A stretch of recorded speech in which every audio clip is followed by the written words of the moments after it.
Hello, everybody. Welcome back to the Clue Crew podcast. My name is Katie, and I am here with some of my friends. Uh, Allison has a lot of adulty stuff going on, so she's not here. But I do have Maddie, Hello! and also from all the way back in week number 2, Mornings at Waverly Academy, we're here again with Cami. Hi, everybody. Welcome back. Thanks for having me. So our game for this week is Treasure in the Royal Tower. This is one that back when Cami, you were originally on the podcast, you requested this week because I know it's one of your favorite games. Yes. So I didn't realize it was going to be at the very end when I requested it, but yeah. Yep, all good, all good. So this is, I feel like, one of the staples. It's like a guidepost in the series. You know what I mean? The vibes of this game are immaculate, and that's, I think, part of the reasons why I love it. Like, this is my favorite game of all time. Mostly because it's the first game I played, but also just because, like, I feel like this game is my aesthetic. Like, libraries with secret rooms and hidden passageways, and oh, it's snowed in, and like there's like eccentric meetings late at night with Professor Hotchkiss. Like, oh, I just everything about it. Like, this is me as a Nancy Drew game. You know what? That's true. I see that for you, Maddie. There's like so many magical moments, I feel like, in this game too. Mm. Like, this was also the first game that I ever played from Nancy Drew, and like the first time like getting into the library was like the most magical thing of my life. Like that is like what got me hooked on these games was like I was playing with my friend and we were like so stuck. We had no idea what we were doing. We like kept calling Bess and George for help, and they're like, "Don't you think it's time you explored the scene of the crime?"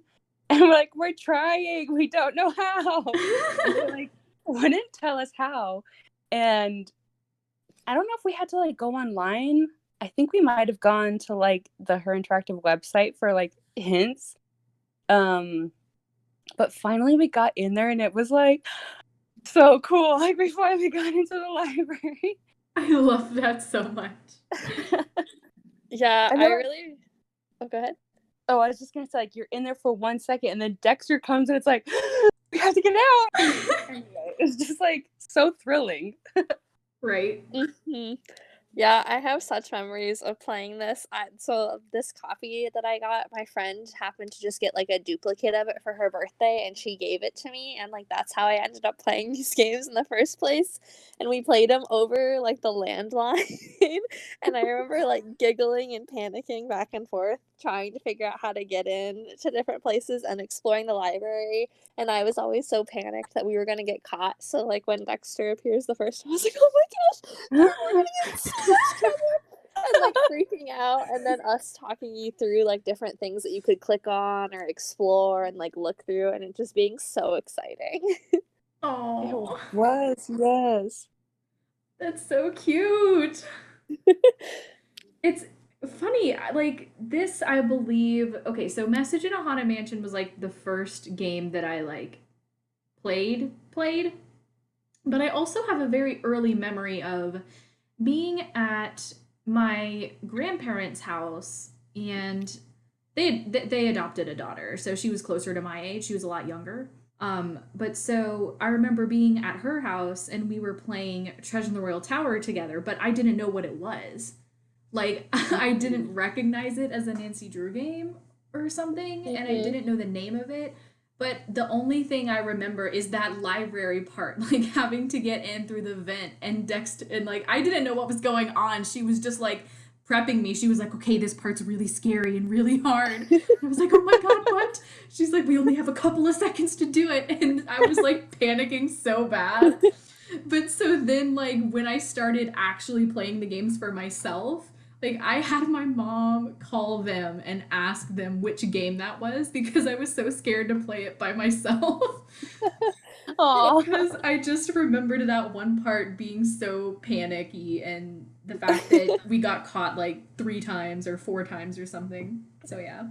It's so funny because I feel like the actual mystery of this game is probably the tamest of all of them. It's like someone vandalized a library. They Yeah, there's a little hole in the wall. they threw put a out some hole books. in the wall, Maddie. That's true. Well, my theory for that is that that hole existed already, and that's what the picture was covering up. Because like I the, could totally the see that. The Yeah. other option is that Lisa just like full on decked the wall like in anger. She was like nothing here and punched just a straight hole through the wall. And I'm gonna be honest, she doesn't look like she has the arm strength for that. Like she's got kind of noodle arms, just a little bit. Okay, I was shook that at the end it says that she's 26. She strikes me as being like 36. Really? Yeah. Oh, I thought she was much younger. Yeah. She has that really high pitched voice, you know? Okay, so here's the thing. So I literally had this thought while I was playing this time around. I was like, she kind of seems like super young, like she's 25, but then she also seems kind of like she's 40. And I couldn't decide. Like, so I think my brain just like settled on like early 30s for her. I think She this just- is. Go ahead. Oh, I was just gonna say she comes off as like a cougar or something when I don't know. What? Yeah. Like, Oh, the I was Cabana like, Boys. yeah. I was just gonna say that I think this is further evidence in my favor of being able to tell the characters' ages a la Guadalupe. Stop. I'm just saying. Well, in this case, I think it's probably that like early 2000s outfit that she's wearing that makes her look Yes. older than she actually is. Yeah. That was hip fashion back in the day. Yeah, I think that and the haircut. Oh, and the fact that she looks like one of my friend's mom. I think that's Yeah. another Oh. influencing factor. She always made me think of my friend's mom. So. Come on, now it's peak 90s fashion. Frosted tips, awesome polo, bright red lipstick. Right. Oh, can I also just say, like, okay, so in this playthrough, I confronted her about all of this stuff in her locker before I chose another dialogue option. And so this dialogue that I chose after I just finished confronting her about the locker stuff, she was like, she made a comment. She was like, "Ha, it's only too bad I can't read Spanish." And I was like, I literally just told you I went through your locker. Like, you know I saw that note. Why are you still lying about this? I don't know. See- Oh, I think I've had that happen too. It's like the dialogue tree was messed up or whatever. Like you got, like she should have said that to you earlier, but Yes, listen, out of order. this is my biggest complaint with this game is that I can never ever play it in the quote unquote correct order. And it drives me batty. Like all of the dialogue options are just all over the place. Like it doesn't tell a coherent story like 9 times out of 10 when I play it because something is always off. And I get it, it's old. That's probably part of why, but I also don't feel like this problem was quite as prevalent in Haunted Mansion or Final Scene. So I don't know what was going on with it. It's so funny because I've never noticed it, like ever. Like I've never had an issue with it. But now that you're saying it, at least on the Lisa front, I can see how that would like that definitely is a dialogue issue. But every time I played it and I've had that happen, I'm like, yeah, that seems like some like dumbass thing Lisa would say in that situation. Okay, that's Like- fair. I've just totally bought that as like a character trait of hers. Like That's fair. She's a pathological liar. It makes sense.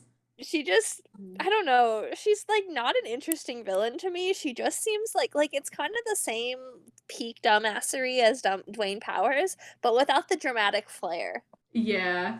Yeah. Like she just does stuff like says, like the stay warm and you're like, wow. You got nothing out of this. You were just like, yeah, sure. I'm going to lock you outside. What was the Well, motivation for that? Keeping Nancy on her toes. Literally, Isn't that's that what it? Yeah. Yeah, It that's- doesn't that's make sense because she wants Nancy to solve the mystery for her so she can just like swoop in at the end. But then she's like almost killing Nancy, so obviously Nancy can't do both, Lisa. Right, that's what I mean. She was so Jesus. dumb. Yeah. She doesn't think anything through. She's just like, yeah, again, which is why I would totally buy her where we're like, we just saw your fluent Spanish. And she's like, nah, don't speak the language. Yeah, that's fair. Lisa really is kind of peak dumbass. Another Well, I thing heard- that proves that she's peak dumbass is the fake IDs in her bag. Like I made a post about this years ago, but Helen Karp in one ID looks normal like Lisa, and then in the other ID for Helen Karp, she's wearing a damn wig. Like you realize that this is not consistent. It's so funny to me. Yeah, those are really hilarious IDs. Especially like looking back, because when I was young and I played this, I was like, oh my gosh, she has so many fake IDs. She's a criminal. This is evil. Yep. Now I'm just like, oh my gosh. Another thing I got on this playthrough that I have literally not gotten in years is I got Lisa mad at me. And I always want to trigger that. How'd you do it? I don't know. That's something that I have not gotten. I remembered it vaguely from years and years ago, but when I first got it, I was like, what is this? I don't recognize this because it's been so long since I got it. But Wait, so I what guess- happens when she gets mad?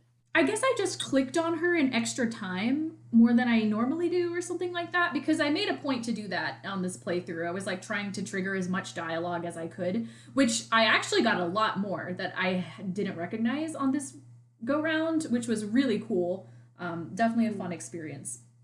But so I clicked on her and she asked me, did you ever find out what Hotchkiss lost from her room? You know, like asking you what she was robbed of. And I just chose the, less trusting option. I was just like, no, I'm still working on it or whatever. And then she was like, fine then, don't trust me, but don't expect me to come and save you when you get caught. Or something like that. I was like, damn! Oh. I was She not just- expecting her to go off like that.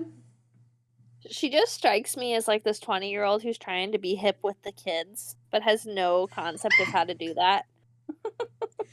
Maddie, you always have the best takes. I just like she's really trying to be buddy with you to try and get you to like solve the mystery. But like even before she knows that you're like a smart person, she really is just out here trying to befriend you. And I'm always like, this is weird. Like especially with Nancy. See ya, Mr. Egan Drew wandered around like just like flouncing about the castle. I'm like, why? Why do you want to be friends with me? I know, right? It's so dumb. She literally acts like we're gossip buddies the entire time. Yeah. And she's like, this is what the kids are doing these days, talking about French hotties, and like tries to think that that's gonna really like get Nancy on her side. And I'm like, oh, you just don't know us very well at all, Lisa. And she just makes these assumptions about you right out the gate, too. Mm-hmm. But yeah, so after I made Lisa mad, she left me a voicemail on the phone, right? And that's like one of the things that she said. She was like, well, we have to be friends because who else am I going to gossip with about all the happenings here at the castle? So weird. I mean, like Nancy's definitely like the person closest in like age to her. I guess so that would make sense. Like, hey, we're both young women, we can bond. But yeah, she's so weird that it's like I don't really want to. Yeah, like she doesn't know that we're a detective from the start, right? So like, I don't know. It's weird how buddy she is. Maybe she does know. Maybe. Because, I mean, if she because I mean, she starts off at the beginning like trying to like feed you information, and maybe it's because Nancy asks her like a lot of questions or something, or she does do a lot of research for her job, so maybe like she recognizes her name. oh yeah. Maybe. I could also totally just see her getting stumped and like sitting in the lounge and trying to pick out who she thinks would be a good person to drop intel to. I think she's like, oh, you look like a smart person. You're the only person who's actually walking around. Yeah. Maybe Or maybe I'll she just stumble told across them. literally everybody else in the hotel. Like everyone knows, but Nancy's the only one who like picked up on it. Right. True. What a character. She's something. She's pretty like boring as a character too. Yeah. Mm-hmm. Like compared especially to Hotchkiss and Dexter, like Mm-hmm. she's just very like bland. I don't know. Like I like that Dexter has like this character growth that we get to see. Like he starts out so grumpy, but then like Yes. when you come back from exploring in like the Queen's Tower, he like gets all excited and he like remembers all of his fond memories and it's like, oh, he does have a heart. Like, Yes, it's so Mhm. I love seeing cute. that. I love him so much. Me Like, too. Dexter is like an underrated fave. Like, yes. I love He him. really is. I always Yeah. get a little emo reading the poem that Ezra left for him. I'm sorry, you Yeah. mean Daddy Choco Bucks? Yes. I mean Daddy Chocobuck. Ezra Wickford, some questionable parenting. But I don't even think it's questionable. I think you can ask the question, was he a good parent? And the answer is clearly no. Yeah. yeah, who like keeps a scrapbook just chronicling all of the reasons to hate your child? Right? Like, Well- maybe, again, if you spent more time parenting your child and less time scrapbooking his misdeeds. Judging him. Yes, the one that makes me the angriest is there's like that letter from Dexter that you can tell he was super young when he wrote it because it's so like basic in the sentence structure. You know, where he's just like, I'm sorry for taking $50. I won't do it again. It was wrong. I'm sorry. And Ezra's comment is just like a sad excuse for stealing. And I'm just like, what? That's not an excuse. That's an apology letter. Like, He references it later too in his other letter about like taking the $50 when he's like regretting like all the things that he was so angry at Ezra for. But I mean at Dexter for. But like he's still hung up on this thing that this child did when he was really small. yeah. He's like dying at this point. He's like, "Oh, I miss you so much, Dexter. If only I had given you many more of those $50 bills and not made such a big deal out of it." And I'm like, dude, like, this is years. He was like 12 when that happened. But no, Maddie, he's actually still blaming Dexter, even in the poem. That's what I mean. He's like still hung up on it at the end. Like, Yeah, no, he's like, I'd have given you those $50, but instead If you you'd only shattered my asked. heart. Like, yeah, stop. dude. He was a kid. Also, like, you don't get to don't adopt a kid if you're not prepared to deal with both the good and the bad situations. You don't give up on them right. once they're in jail and you're like, I don't want you associated with my name anymore. You're not in my will. I hate you. We're never reconnecting. Like, you clearly Yeah. are not cut out to be a parent at that point. For real. These are my hot takes. It makes me very angry. You have every right to be angry. Makes me Yeah. angry too. But also, I love the mental image of him trying to acquire the things for the scrapbook, like the voided check, which was clearly police evidence. Like, did he go up to the station after? And he was like, "Excuse me, now that my son has been convicted and will not be out of prison for many years, could I please have that voided check?" They're like, "For what purpose?" "Oh, my scrapbook. I think it'll make a nice addition right here. Sounds legit." That's so horrible. Also, mean- what store is selling these books, these scrapbooks? He yeah, had right? them made. Like, come on. I mean, he was I mean- very rich, obviously. That's true. Can you imagine though? You just walk into like a scrapbooking store and they have like all of the When he was bad, he was With a very big sticker bad or that whatever. says "Perfect for twins."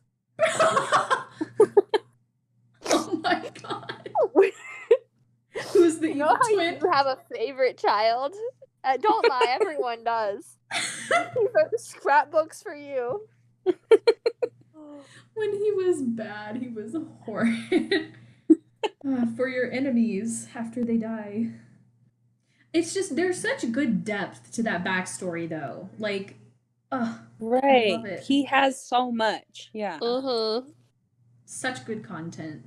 And it's like, he's grumpy, but you actually get to see and understand why he is the way he is. And like you said, Cammy, he still softens up towards the end, and it's so lovely. I love it. Yeah. I feel like he regrets so much about what happened and like Yeah. wants to go back where he had like a family and people who cared about him, and it just is so sad. It really is. And like And I was gonna slightly change the subject, so go ahead. I was just gonna say, and like the fact that he's like back in his old home trying to make things right, kind of like he wants this place to succeed in its new opening, and I'm just like, oh, Mm-hmm. he Yeah, deserves so much. he does. I was gonna bring up the like secret garden, and Yes. I remember like going in there the first time. Like that's another like magical moment in the game. It's like so like pristine, covered in snow, but it's like kind of sad too. Like it's beautiful but sad. Oh, absolutely. And I love just like that whole, I don't know, that it's there, and then like Dexter tells you, like eventually he'll tell you about it and everything, like when he trusts us, and I know, it's so great. you know, The one yeah. thing is I wish that we had more to do out there. I mean, Yeah, that's really the only thing is like all you do is, turn the thing to get the medallion out of the statue head. But like it just would have been so great if they could have incorporated another puzzle in there or something like that. Just some other agree. reason to get you back out there and to let that beautiful, beautiful location serve uh, more of a significant purpose. I mean, obviously, getting the medallion's very significant, but significant in terms of gameplay time. True. Because it's just so gorgeous, and I want to spend so much time in there, but I never do because it's like, Because there's gotta nothing move to really on. do. Yeah, Yeah. once you Yeah, have the medallion, that's it. But it but would it have been really, nice.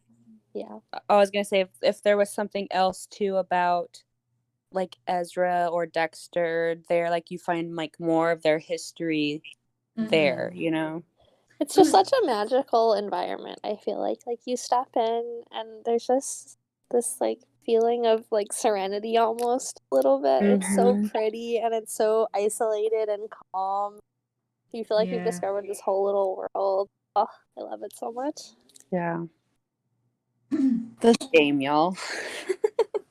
Just Okay. being able to go outside was also really exciting.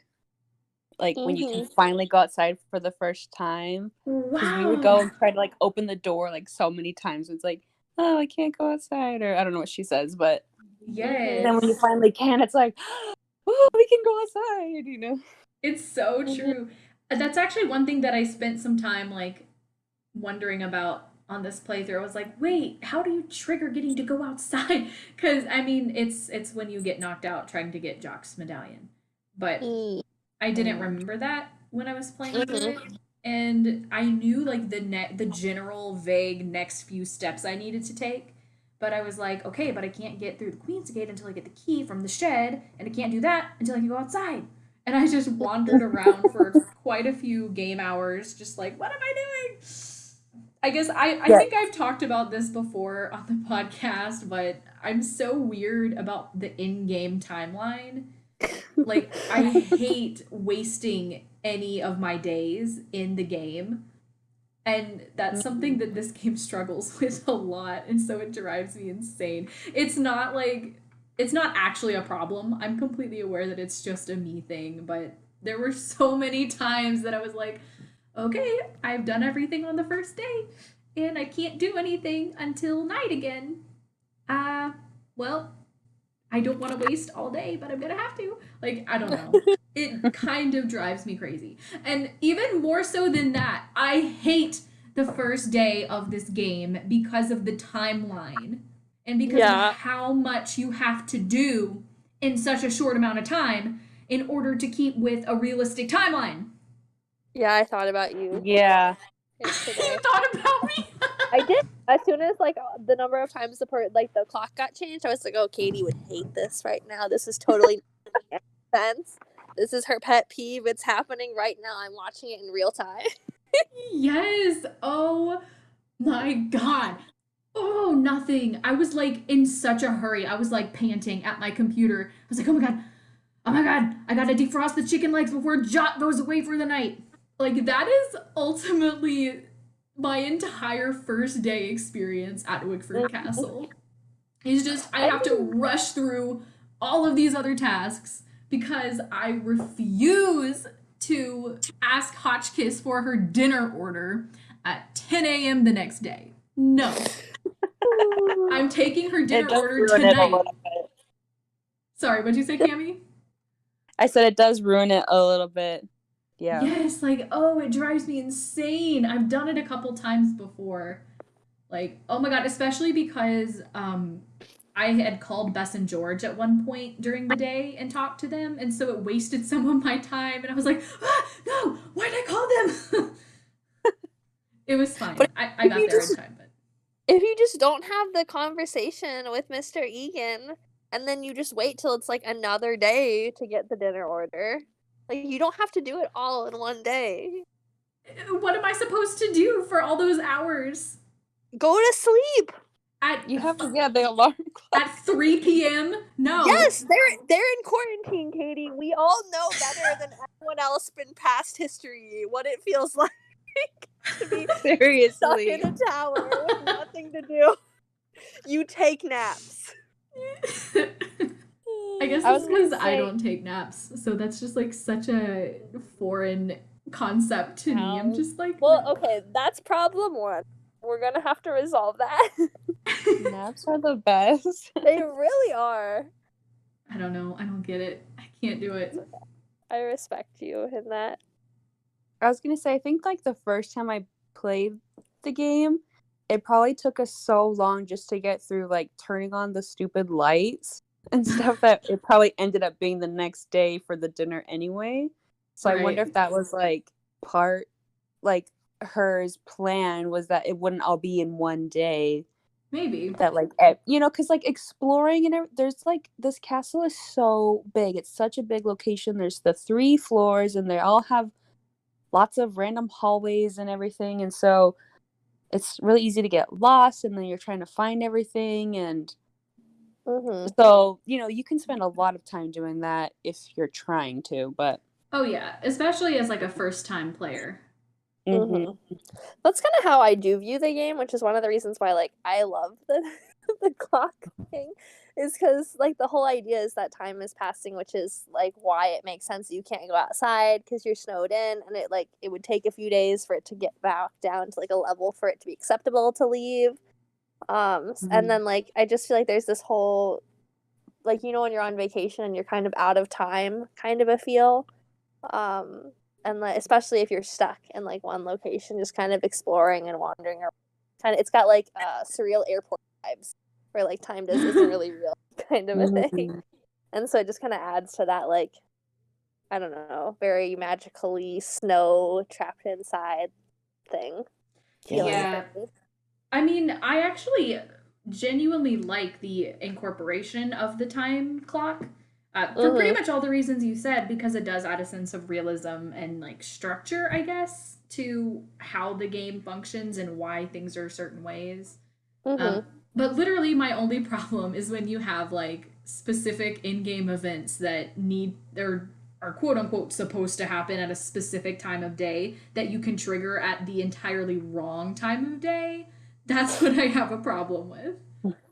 But I agree though that the actual mechanic of time that ticks by is pretty cool. And the actual length of the time in this game is so much better than like Blackmore Manor, where it takes freaking 24 in like real life hours to get through a day.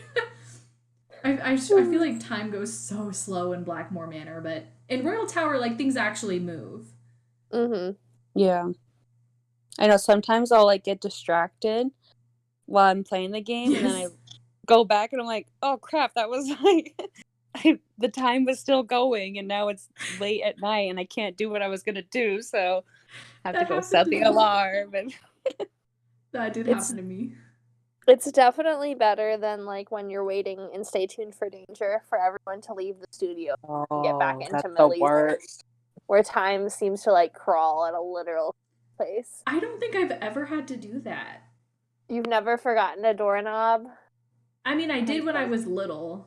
I'm so jealous of you because I've done it a couple of times and it's just the worst. Oh no. Like, I feel like time does not. It always happens and it's like 8 a.m. And like, I feel like I have to waste like several real life hours before it's late enough for me to sneak back in. What does that time transition look like in that game? What do you mean for like? For Stay Tuned for Danger, like when it switches from daytime to nighttime, like how do you know? What's the transition? You have to look at the clock What clock? on like in your inventory. Oh, I didn't even realize you had a clock in your inventory. Yeah, it's I think the same thing like in the bottom Oh, left-hand interesting. corner. Yeah. Interesting. You just gotta look at it. You're like, oh, the studio's closed now. Like, there's no like legitimate indicator that it's nighttime. It's just now you go and try Millie's door, and you're like, oh, I can go get the door. Interesting. Mm-hmm. So it definitely moves faster than time in that game. Yeah. I felt like a lot of Nancy's dialogue options were super weird in this game. I don't know if that's just me. But I feel like Elaborate. like the way that she you have the option to have her make so many like weird cheeky jokes that are like not funny or appropriate. I don't know. It's so strange. When talking to Dexter, you know, you can have her be like, "What? Too many overdue books? Ha ha ha ha!" Or like I'm looking for the castle soda pop machine. What you working on? Like, it's just so strange. It doesn't. I just feel like it's peak uncool Nancy. Like, she's rocking the horse shirt and mom jeans, trying to be funny. And like, Right. which is especially hilarious with her and Lisa's interaction because like Nancy's trying to be hip and Lisa's being hip in the other direction, and like it's just total miss. Which is, I feel like, one of like the other ironies of those conversations. But I do agree, like they're definitely very cringy, and you're just like, Nancy, why? Yeah. Yeah, it seems like I don't know, they're still trying to like figure out her character, like the Yeah. writers or something, or like, oh, she has to be sassy, but it just comes off as odd. Yeah, that's true. I could see that where like if they were trying to aim for sassy, but they went like way over it and just went to cringy jokes. Yeah. Cheesy. Yes. You're just like, oh, Nancy, no. Another thing that I made a post about a long time ago that I still think is funny is how like in the beginning of this game, you're like constantly asking Dexter about your radiator. But then it's like every time that you say something, he just ignores you completely and starts rattling on about something that needs to be done. And it just reads to me like radiator has become like their code word or something, where it's just like, hey, I did that thing you asked me to do, radiator. It's just so funny to me. Like, he doesn't address her radiator concern until after you've done the string of chores. Like, she goes to him and she's like, hey, Mr. Egan, remember to fix my radiator? Well, now the light in the back stairwell's on. I'm just like, okay. Like, me when people try to ask me to do other things on top of the other my phone going loose. Just pretend I don't see them. Anyone want to help with this thing? Well, it'd be really helpful if someone could, respond to. Also, Nancy is like super obsessed with her radiator. Like, yes. If you do the chores quickly, it's like every 3 seconds you're asking Dexter to fix it, and it's like, said he'll do it later, Nancy. Give him a break. Like, right. He is one man. Yeah, he doesn't seem busy, but I mean, he could be, you know? I know. He's always like, man, I'm swamped. I'm up to my ears down here. But then it's just like, you're like standing there staring at your desk. You have a long list in your notebook of things that you need to get done, and I don't see you doing any of them. Well, and there's like, sorry, what? I was just going to say, well, as Nancy knows, step one of getting anything done is to write it down in a long task list. And that's what he's doing at the desk. Yeah, I know. He's always like, man, I'm swamped. I'm up to my ears down here. But then it's just like, you're like standing there staring at your desk. You have a long list in your notebook of things that you need to get done, and I don't see you doing any of them. true. That's where Nancy gets the idea for a task Yes. list. Like, fixed radiator. I really should fix radiator. Fix radiator in other room. Oh, ask girl to do other chore before fixing radiator. It is just like Nancy to volunteer to do a bunch of freaking chores on her vacation. Like, I'm sorry, I do love Dexter, but if I'm on a ski vacation, I'm not gonna be like, hey, let me fix your lights for you. Like, I don't know. Yeah. It's close. There's no new guests coming. There's only like 3 people staying there. Like, it's not like he has that much to handle, you know? I thought about that. Like, how much do you really have to do? Yeah. I guess like with the library, and then Hotchkiss gets robbed, so like that is kind of 2 like stressful things that he is kind of. I mean, probably also trying to clear the snow out and get the roads like clear and working, like navigating people out there so that people can leave is also probably part of it, or getting the ski stuff more open and available to the guests so that you're not like shut down. Right. He's just stressed. That's the thing. He's stressed. He's Yeah. not really busy. He's just stressed. Fair enough. That's fair. Okay, can we talk about Hotchkiss now because I love her so much. Of course. I love at the beginning how she's like so mysterious and doesn't like really want to talk to you, even though like there's this robbery in her room. She like won't even talk about it, and she just builds like so much suspense. She's like so dramatic, you know? Mm-hmm. And then when you finally get to talk to her, it's like, oh, she'll talk to us. This is cool. And then you get to meet her in the middle of the night. Like, I love that concept so much. Yes. Mm-hmm. Like, it just feels so, I don't know, like mysterious and like special. Just like waking up in the middle of the night to go have this secret meeting. And then she's like so much more open talking to you, and then you get to go in her room. Like, that's another new location you get to explore. Yeah. That's kind This of a game magical just moment. unfolds so well. Like, I just feel like there's always like something new, some new place you get to like find, you know? Mm-hmm.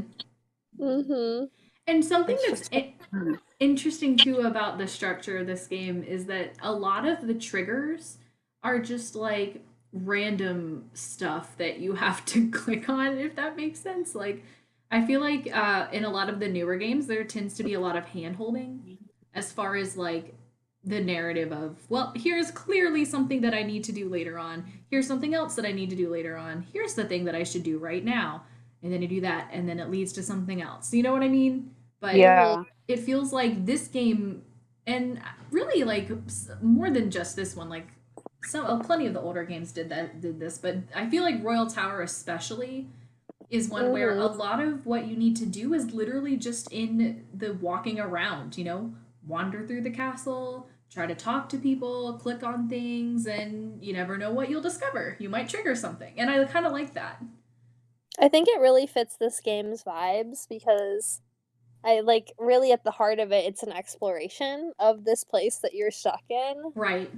And like understanding kind of this mysterious place full of dead ends and multiple levels with like ancient towers and elevators. And so it makes sense that a lot of it is just like uncovering things and wandering around and seeing what you can find, which is such a cool concept anyway. Like, I love that about it. And you're like finding the medallions throughout all of this, and then the medallions have a purpose after you've watched the video.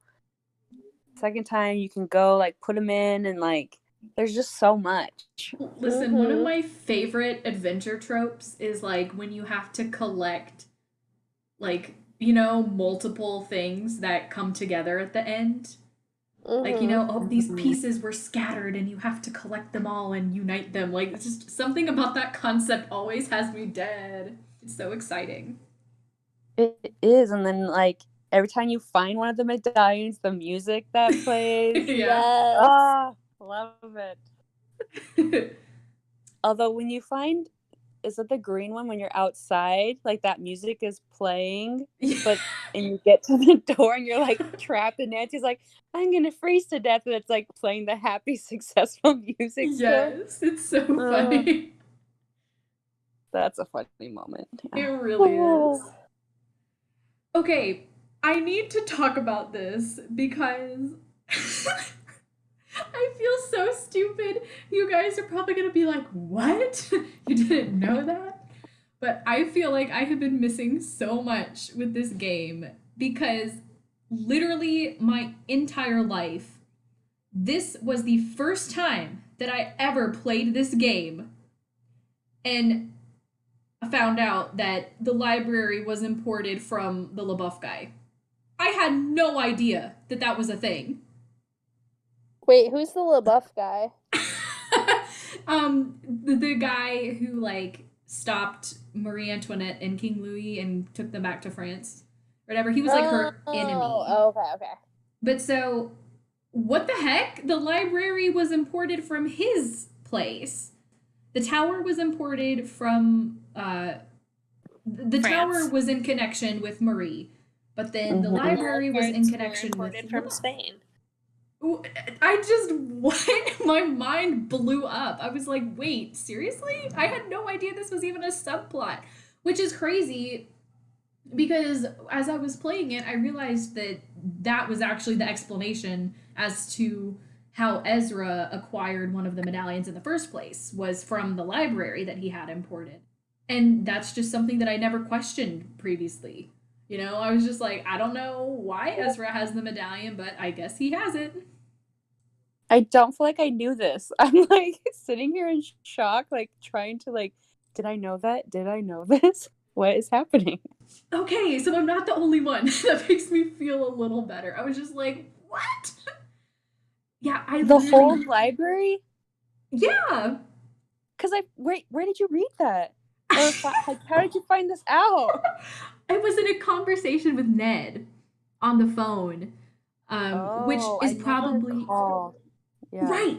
See, and I was saying that's probably why I've never gotten it either, because I rarely call any of the phone friends, and that goes for like all of the games. I just don't really do it. But me too. Like I said, I was just trying to trigger some extra dialogue in this playthrough, so I was calling everybody. And yeah, Nancy made a comment about like, yeah, the library was imported from the chateau, whatever. It belonged to LaBeouf or whatever. Oh. I was like, what? I feel like I remember that coming in another dialogue too at some point. Like I think someone is. It could be Lisa. Like maybe she mentioned something about how cool the library is, and then either Nancy is like, "Oh yeah, well, it came from blah blah blah blah blah." But it's one of those like weird ones that you don't get unless like a very weirdly specific situation that you just happen to encounter in like a certain time. Mm-hmm. And that could be the case too. Oh, like one of the last times I played this game, every time I called Ned, it just went to his voicemail. Like it didn't matter what time of day I called him, I could not get him to answer the phone. You have like, to what the heck? So you have to call Bess and George before you can ever call Ned in this game. Oh, I can't remember if I called them. I think I maybe called them once and they didn't answer either. I was like, what is up with these phone friends? Like, yeah, nobody answers at the beginning of the game because I think the very first conversation you have with Bess and George is like they automatically start talking about like, oh yeah, Dexter told me that the library was vandalized and somebody's room was robbed. And then the first conversation with Ned, he's automatically like, oh yeah, Bess and George filled me in on everything. So that's convenient. Yeah, okay. I know, because I had the same thought. I was like, it's so weird. Like, why can I not call anybody? Yeah, I was so stumped. And then I think I tried to call Bess and George once, but then the rest of the game I only tried to call Ned. So that's probably why I can never talk to anybody. So yeah. Because I wanted to, hear more of the dialogue and stuff because it's been so long since I've tried talking to them at all. Yeah. And this is a game that I find can err on the short side. So that's kind of part of why, in addition to, of course, trying to play with as realistic a timeline as possible, um, Mm. I also just wanted to trigger like as much dialogue as I could and just kind of stretch out the game that way. Because, it's weird. A lot of the games I say that I don't like talking to characters, but I actually like it in this game, and I'm not sure what it is. Because Hotchkiss and Dexter are really the only two characters that I actively like for their characters, but Yeah. I also just found some of the conversations with Lisa to be interesting. I think in a lot of the later games, the conversations get very repetitive. Yeah, Like that's you're true. asking them the same things over and over, and it's like, I already know this. Why do I have to ask them this again? And I think the conversations are shorter, so it's like you can talk to them for just a minute, but it's not like you have to sit there for 10 minutes doing like 15 dialogue options, you know? Right. What is the colony operation? Ugh. Why are you here? Why are you really here? Ugh. Some of those are so bad. I'm telling you, they went through a really bad phase of that from like, I don't know, what would y'all say? Probably like Deadly Device up through like The Captive Shattered Curse does it Medallion. too. Oh God, yeah, I forgot about that. Captive Curse. Oh, that's next week. I like the game, but the dialogue is just ugh. Anyway. The only, yeah. I love the German accent, so I'm like, okay, I'll talk to you because I like listening to your voice, but it's getting old too. But anyway. Right.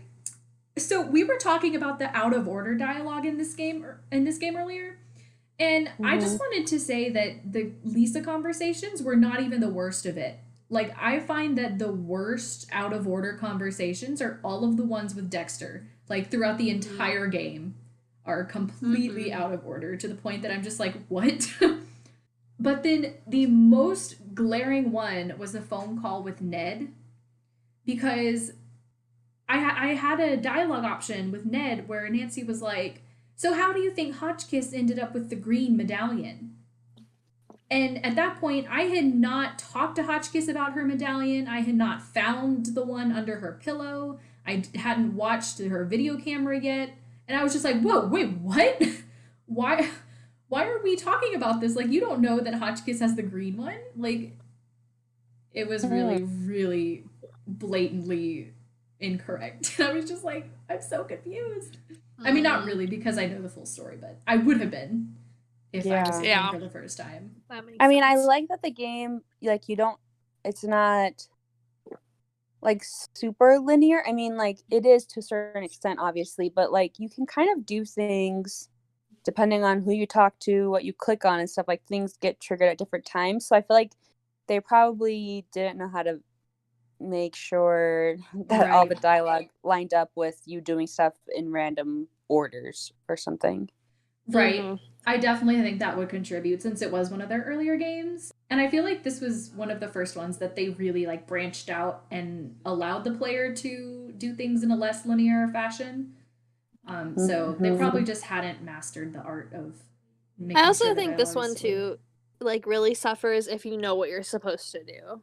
Like, if you're kind of wandering around a little bit more, I think you tend to click on the characters more as you go through, like, as things happen. Like, at least for me, I'm someone who always is like, okay, I did something, let's go talk to everybody. Right. And the game really benefits from that. But if you know, like, okay, I do this, then I do this, and I do this, like, then is when you get all the dialogue options, and it definitely, I can totally see order. So, like, I think it does work well if you're a first-time player. And it's when you are going back knowing what those steps are, that's where, like, it kind of gets very messy. And even, like, minor stuff, like, usually when I open the gate, down in the basement, like, I just immediately go through and up to the gold tower room. But they don't, like, remove your dialogue with Dexter for that. So it's like I've already gotten into the tower, but yet my dialogue option for Dexter is still like, I need help getting across the pit up to going to the Queen's Tower. And it's like I can never get rid of that dialogue option because I like to play a believable game and I'm not going to have Nancy ask about something that she already knows. Oh. Yeah, again, I definitely remember the first time I played it with friends, like, we would try to do something, and then Yeah. we'd get, like, stuck, and so we would go back out and be like, "I don't know, like, let's look around."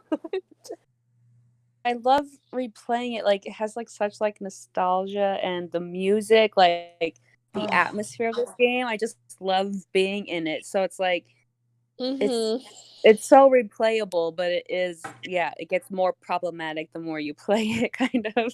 yeah. No, I mean, I sound like I'm really really annoyed, but but in all honesty, like this game is still somewhere around like my top 10-ish. Like when I look at it objectively, I'm like, "Oh no, honey." But when I'm actually in the game, like it doesn't really bother me that much. Because like you said, the atmosphere is just so there. This is one of the best games in the series, in my opinion, as far Mm, as the vibe. Mhm. yes. Oh, I just want to live in it. It's just so cozy and Mhm. lovely. And it has one of my favorite soundtracks, and I don't say that lightly because I love a The lot of the soundtracks, but this one is just so good. Agreed. I feel like all of the games like have good music, but like Mm-hmm. this one is especially like extra. I don't know. What do you guys think about the Queen's Tower? Like I feel like it's really exciting when you finally like get in there, but then it's pretty small too. Yeah, it is Mhm. definitely super exciting when you first get up there, especially like I said, when it's your first time. Like, oh, Mhm. so exciting. Mhm.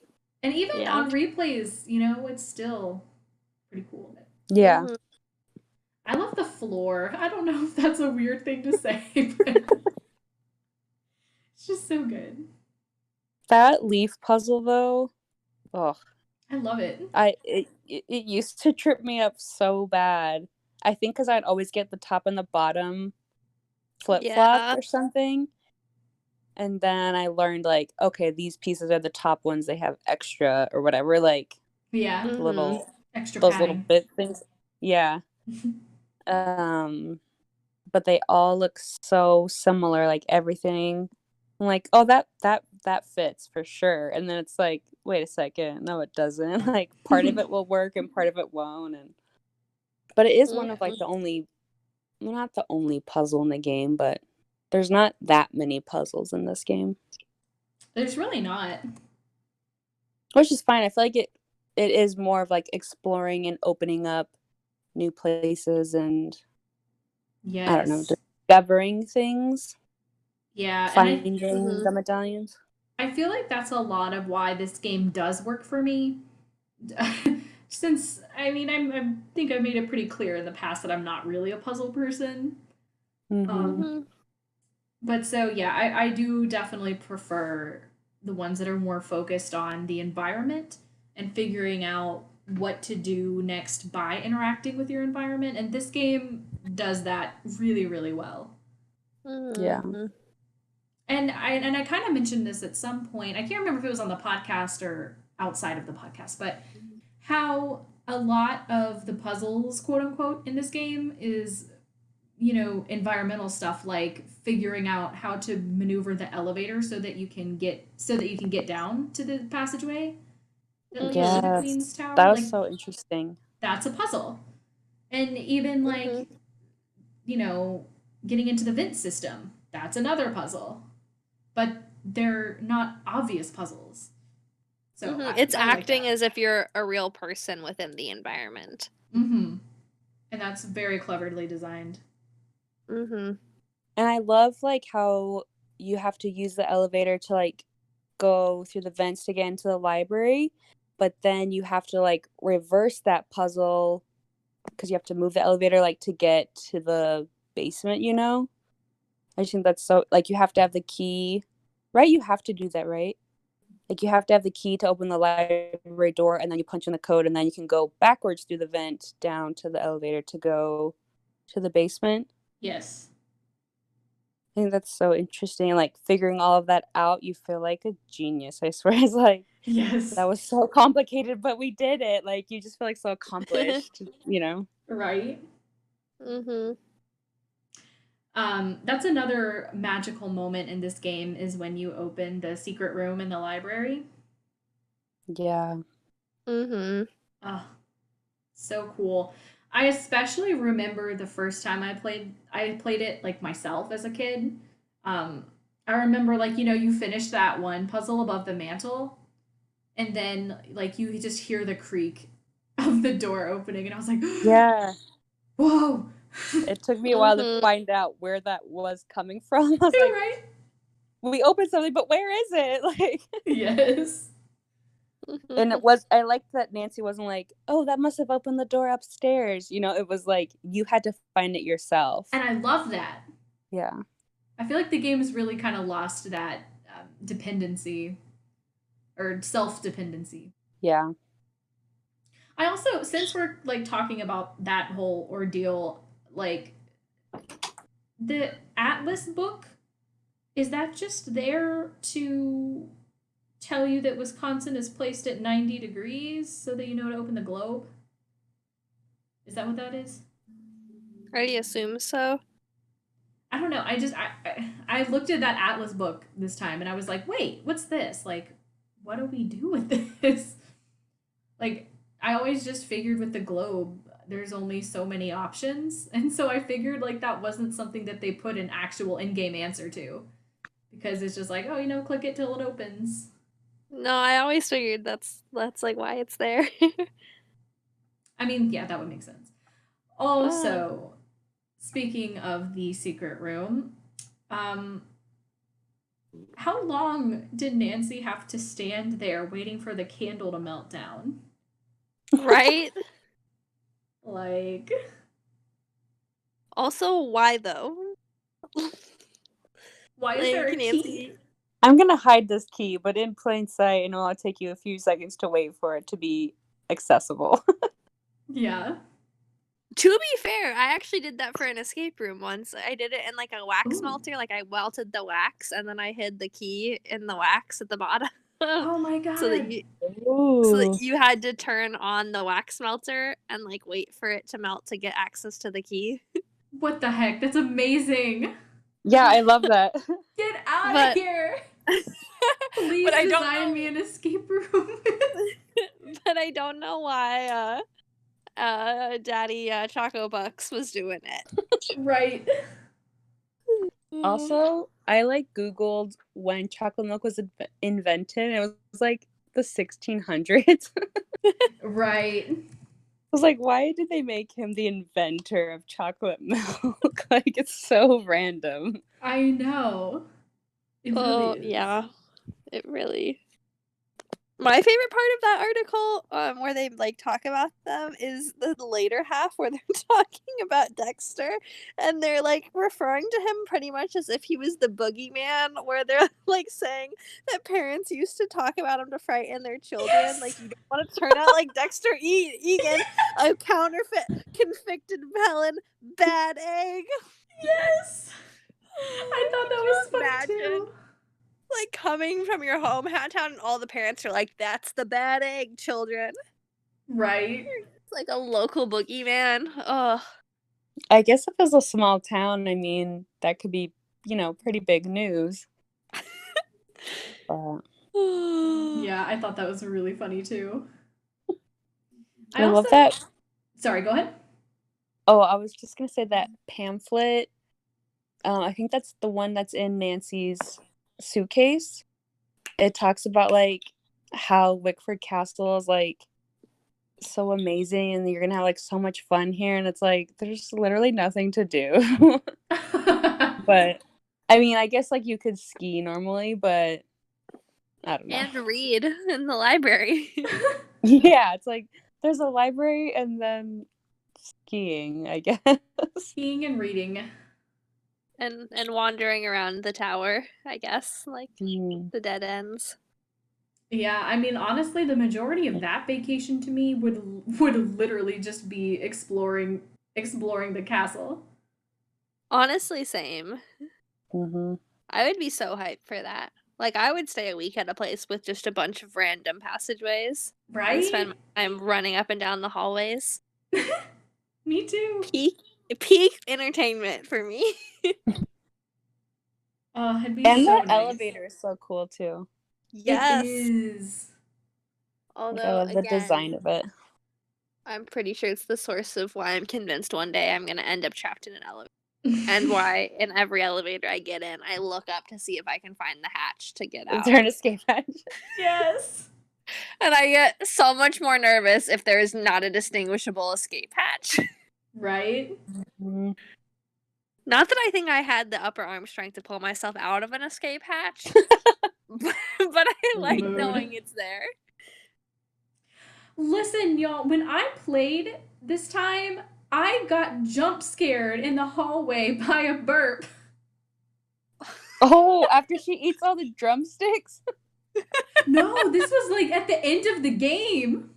Oh. This was literally like on the last day before Weird. I changed it to nighttime to go and get her translation and stuff. But like it freaked me out so bad. I was coming down the hallway, like that's on the same side as the door to Nancy's room, but I was coming down the hallway like from the spiral staircase in the back. And yeah, I just was chilling, walking down the hallway, and then just heard a burp. And I literally like jumped. I was like, wait, what? Was that me? It was Nancy. Or was it Dexter? I mean, I don't know. I guess. don't know. Because he'd have been like right down there at the check-in desk. I really don't know, but it jump scared weird. me. That's so random. Semi-related, but my other gripe or thing I think way too hard about with this game, on kind of the topic of food, is the menu. I just have so many questions about so many things on this menu. You Like- don't want ribs with creature sauce? No, but more importantly, what is for $3 better than nothing broccoli surprise? First off, Right. what kind of branding is that? Don't tell me that it's like, oh, well, if you're gonna eat, you have no other options. This is better than nothing. Like, no, that's not appetizing. Also, broccoli surprise as a whole is horrifying, and the fact that it's $3 gives me zero confidence in what I'm getting out of this. Right. Is it even The broccoli? surprise is it's just broccoli. There's nothing special Also, about it. It's just Odyssey to Banana Land? What? What could that possibly be? it's a banana cream pie. Potentially. Also, Jerky Royale? What the heck is Jerky Royale? I wonder if these are like common in the area, like Wisconsin. Maybe. Oh. I What- mean, we still haven't gotten to my two biggest gripes, which is, of course, the anchovy heaven name of the salad and Ugh. crushed potato chip sprinkles for 50 cents. Which on their own, like, I could see crushed potato chip sprinkles as, like, maybe some kind of topping for a soup or a salad, but it's a topping for a fried bologna sandwich on white bread. Which I could see that too. The only gripe that I have with it is the fact that you're charging me 50 cents so that you can just I crush some could be potato eating- chips with your hand. When I could be eating broccoli surprise for $3. No, the potato, it's the fact that they refer to them as, if you just called them crushed potato chips, acceptable for a bologna sandwich, but the fact that you're calling them sprinkles, which implies to me that you're sprinkling them on the very top of the sandwich after it's been assembled, unacceptable. 0 out of 10. No Michelin stars. Chef Ramsay would scorn you. Yeah, they had a lot of fun making that menu. For They sure. really did. But wait, what was the one before that you said? Before the potato chips? Anchovy Heaven, which is the name Oh. of the Caesar salad with an eternity of garlic croutons. I know. What does an eternity of garlic croutons look like? They don't stop. It was so extra. It's like There's the, one slice of lettuce, the rest of it is just anchovies on top of a mound of croutons. A mound of croutons. It's like when you go to the Italian restaurants and you're like, you don't tell them to stop with the cheese. Just an eternity of croutons. But it's like, I mean, anchovy heaven. Like, Right? why is the No. anchovy going to be the thing that you're going to advertise about a Caesar salad? Exactly. Like, we all know that there's anchovies in the dressing, but you don't have to advertise it. That's not the most Don't, appetizing yeah. part of a Caesar salad. Don't call it heaven. Just like whoever is your brand person needs to be fired. The only thing going for it is the fact that the all-you-can-eat fried chicken sticks are in fact all you can eat. Like, what a steal! 50 drumsticks for $10. Yeah. I mean, Seriously. they can't be good quality, but no lying there. I appreciate that. It's true. I think Hotchkiss made the wise choice. She did. Mm-hmm. Also, I couldn't help but be curious too about a white cheddar ice cream log. I Ugh. agree with you here until I remembered that this is Wisconsin. And Well- so I feel like it's acceptable to serve white cheddar flavored ice cream in log form. Okay. In log form. The in log form is still holding me up a little bit, but I'm too distracted by the other things. Is that like, you know how like you go to those little like ice cream shops where they like put the milk and stuff on the griddle and they like toss it around and roll it up? Mm-hmm. I'm wondering if it's that concept, but like larger. I just kind of envisioned it like an ice cream sandwich. That's true. I mean, that's probably the more accurate version for a cheap hotel castle. Oh, an ice cream log is apparently when you have like a log cake, but instead of icing in the middle, it's ice cream. Oh. Yeah, that's what I was gonna say. I thought it was like the cake that you like fill and then you roll up Oh, that makes sense. and slice, you know? Again, I mean, the white cheddar doesn't make sense. I would definitely be down for trying that. cheese ice cream is a thing. First of all, I like cheese. Second of all, I like cheese in desserts. Granted, it's usually cream cheese. But I was like, what? Yeah, cream cheese. That makes sense. man, there So is if not you- much that I love more than cream cheese in my desserts. Ugh. So what is your order? What are you getting for your night stay at Wickford Tower? Well, I'm probably getting the drumsticks with a white Mhm. cheddar log for dessert. I can respect that. Or I think- actually, maybe I might get a key to enlighten it lime pie. Lime pie. Interesting. Ooh, I do love key lime pie. I'm on the something smoking chili cheese dog, even though it kind of implies that it's gonna be burnt. But I could eat that. And I'm down for some chocolate mayhem. That sounds good. And a side of better than nothing just to see what it is. Just to see what it is. Yeah. That's fair. Yeah. I do not have the menu in front of me, so I'm like, That's fair. You're good. I took a love picture it of it so because it always makes me angry every time I see it. I don't know. I might be adventurous and try something crazy, but depends on how hungry I was, you know. Right. Mm-hmm. Couscous would have been my first option, but It we would have. know. I've It's never not. had couscous. Pretty good. Kind of just like rice. I That's will say I fair. don't think I ever have a hankering for it on its own. Yeah. Randomly switching back to like conversation stuff, I also get pleasure from the idea that Nancy just keeps bothering Dexter about his childhood. Just throughout the entire second half of this game, he's like clearly not wanting to talk about it. Actually, she does it in the beginning too. My favorite is when you're like, "How long have you been working here?" He's like, "A while." Mm-hmm. And then she's like, "So did you grow up around here?" You could say that. So good. Okay, see ya, Mr. Egan. Bye, kiddo. Yeah, that post, the one with the memes that from that conversation is Yeah. like the best post That's ever. a Clue Crew classic right there. Yeah, That's an oldie. super old. That's another one that has always been very, very out of order on every single playthrough I've ever done of this game. Is just all of the stuff about his childhood. You'll be like, so did Ezra ever take you out to his old thinking spot? And he tells you Mhm. all about it, and then you're like, so did you know Ezra Wickford? Like, Yeah, that has happened. Yeah, I hate Mhm. it.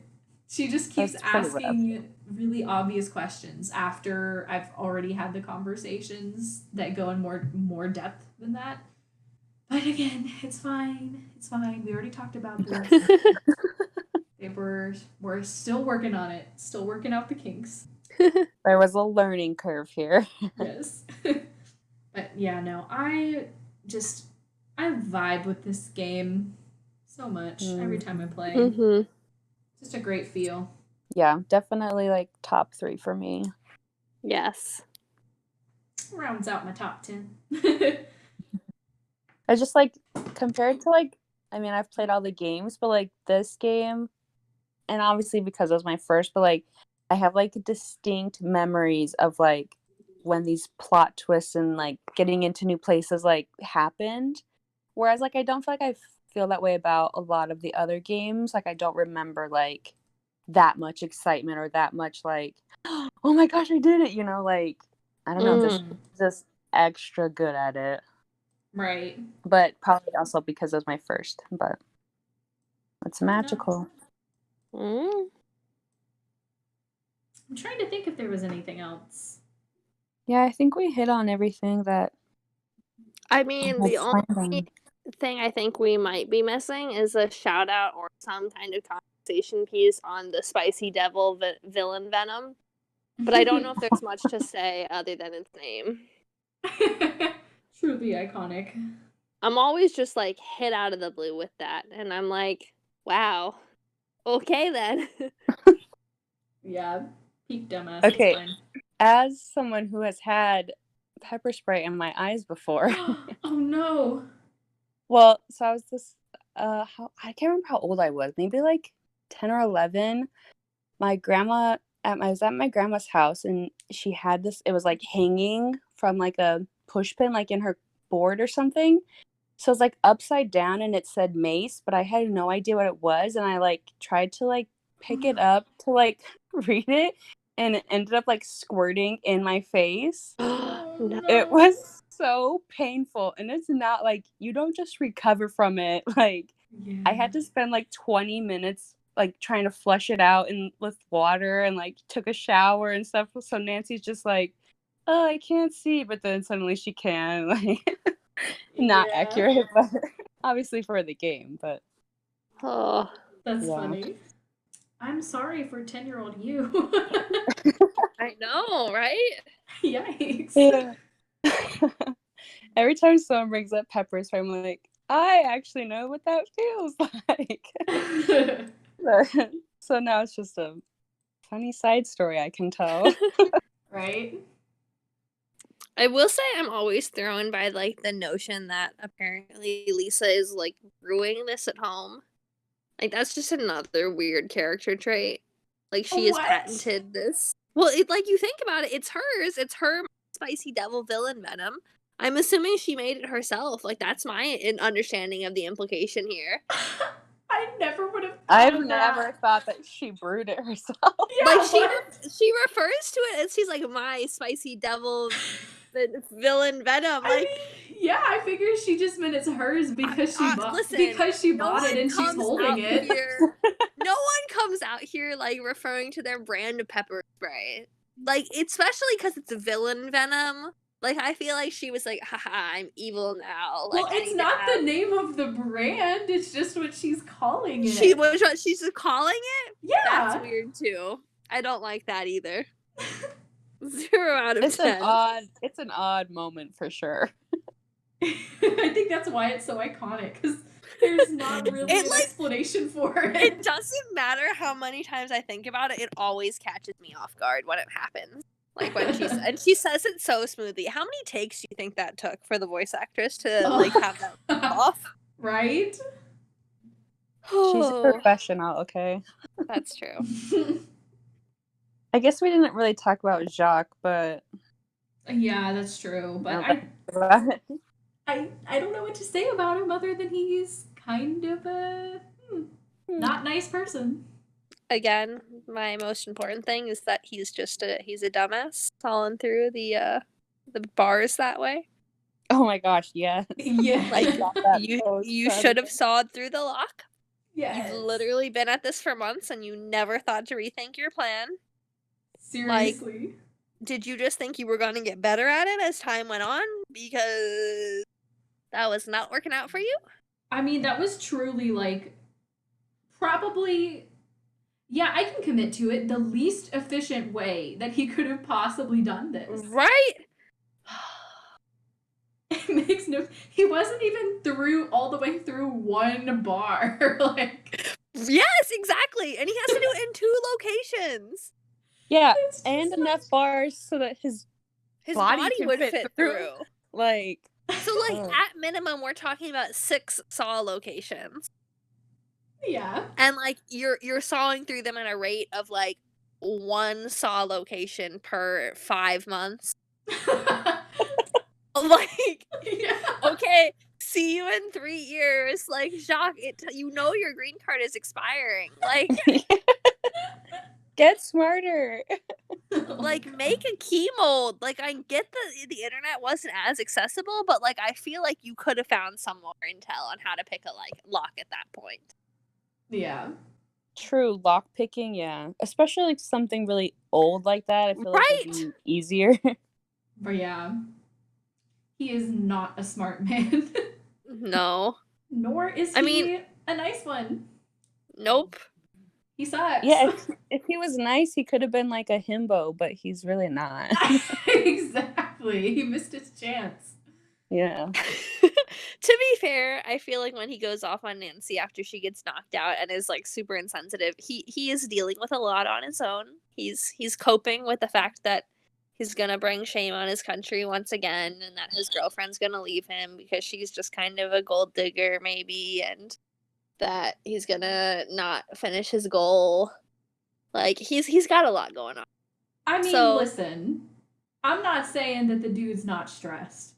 I'm not saying that he doesn't have a reason to be frustrated and upset and maybe take it out on Nancy. But it went from, oh no, what happened to my medallion, to Little Miss Nightmare in like 2 seconds.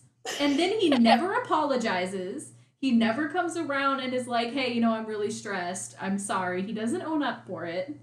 He never speaks to you again for the rest of the game. I agree. Like- I totally, yeah. What Right. a little bitch. Like, no.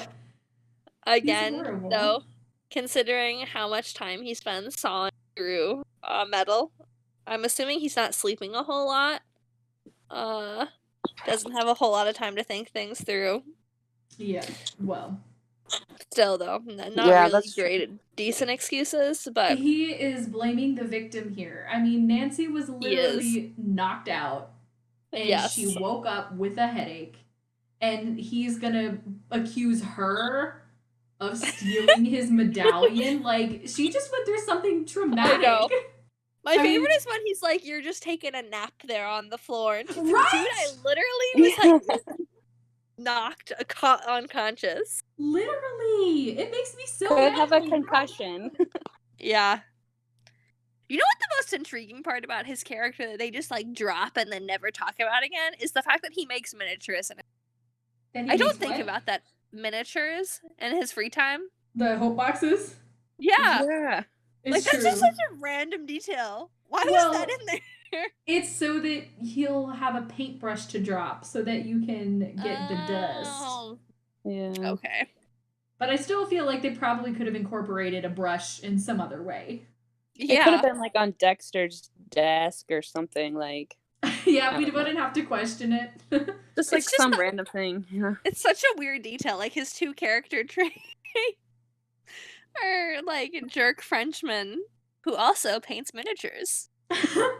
I mean, honestly, his first misstep, the first red flag, is when in your first conversation, he says that he's not the first French work of art to end up Oh dead. yeah, Oh, that's so true. I mean, Oh Jacques. I think he could have been redeemed if we were able to talk to him again at some point in the game. But once he gets mad and then you can never like repair it, it's like, oh, right. that was like a missed opportunity. Not that like I needed, I don't know, to create sympathy for Jacques or something, but I feel like we could have done a little bit more with him, and it could have been interesting. But Yeah, we could have gotten some kind of resolution because as it is, like, the situation never gets resolved. And I think that's kind of yeah, where the missing link is. And I agree with you. It's not like it was necessary to resolve that plot line with him, which is probably why they decided against doing it hmm because game development is a Yeah. process. But Yeah. I don't know. I agree. It would have been nice to have at least one more conversation where you can, even if you don't like, talk to him again after that, just to at least be like, hey, I'm sorry about what happened, but it honestly wasn't me. And he just explains that he's stressed. It just, I don't know. I mean, to be fair though, I don't really know if there would ever be a redemption, like even after the fact that you found the journal, because he's not gonna get any of the. So he's kind of like still SOL at the end of this game. Oh, I agree. That's true. Yeah, like and all he's done is commit property damage, yeah, and not a whole Literally. lot at that. Literally. I mean, I agree with Cammy that he doesn't really need redemption. Mhm. I don't think that. I think that would have been out of place within the game, but Yeah. again, I think it just would have been nice to have one more conversation just to tie it up. Yeah. Yeah, because it does end with him. I mean, I guess, still believes that we're lying, and it's like Yeah. that just seems unsettled. Like Nancy's not a liar, you know? Mhm. Right. It does a good job though of you as a character being like affronted by these accusations thrown your way. Mm-hmm. Like Mm, in that way, yeah. it's compelling. I wonder how much it would change if like his character did actually look really handsome, like some of the characters in other games. Like, would we care more about him? Maybe there'd be more sympathy for him. Like I could see Maybe. that as something that would happen. Maybe. I They'd think be I. like, Sorry, go ahead. I was just gonna say, like, people would be like, "Oh, your girlfriend is so mean to you," kind of a thing. Like, Yeah. you should leave her. And he clearly is just trying to save up money for a ring. For we shouldn't be so harsh on him. All of his like, I could totally see that like, of like fangirls for him if he was more attractive. Yeah. I think I just resent the fact that everybody acts like he's attractive, but he's not. Yeah. I I'm think just that like- also ruins it. Yeah. Like, really? He was peak '90s fashion, but French. I keep saying this. I don't know anything about '90s fashion. That's like my disclaimer. Confession. Fair. Completely fair. Lots of mid to high waisted jeans, but Mm. Oof, mostly mid. so ugly. I mean, I know like animation was worse back then and they couldn't make characters look as attractive, but I mean, you know what? Nick Falcone was in the next game and he looked Yeah. better. Yeah, he's much better. Even Brady looks better. Yeah, honestly. But I mean, Brady's personality is I trash. mean, but and he anyway. rocks that chicken suit. Oh yeah. And the curly wig. Oh For yeah, the Baroque tour. Jacques could never. Mm-mm. He would never. Jock has too big of an ego for that. Yeah, that's true. He is French though. Like, it would be more Mm. fitting. That's another thing I love. I love that Jacques is like, I wouldn't destroy that library. The books are French. But I am Oh, down yeah. for French tower vandal. Yeah, One bar. literally. Oh my god! Oh, that reminds me of one of my favorite quotes. from this game is when you're talking to, I think, Bess and George, and you're like, well, I met the Frenchman. He sure is French. I love it so much. Like, oh my god. It's so funny to me. Yeah. Like, yep. He's French, all right. He's from France. He's got a mustache and an accent and a love of French books. And just to throw in a little bit of something different, he paints miniatures. Fun fact. Yeah, I feel like his entire personality is just French, painting, and being a douche. Yeah. Like, that's it. Anyway. Oh. What do you guys think of his accent? I feel like it's probably pretty bad. Yeah. I don't know. Again, I listened to it at 2 times speed this time around, so I feel like it's not fresh in my head. Yeah, I don't really know. You know, I'm not an expert on French accents or anything, but also that. But I feel like it's pretty bad. Yeah, I do too, and I especially because I saw in the credits that the actor's name was Justin Barrett, and I don't feel like that's a very French name. No. I mean, it's not like bad enough that it like bothers me, but it's definitely not like right. That's a nice French accent, you know. It's just like yeah, you can tell it's not authentic. Yeah. Unlike Dylan Carter in Tomb of the Lost Queen, whose voice actor was actually English, and everybody on the boards was convinced that it was fake.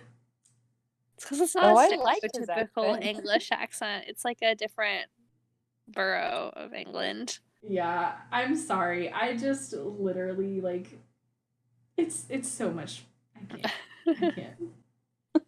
But yes, of the things that irritate me about Jacques, his accent is far down the list. Right? True. So true.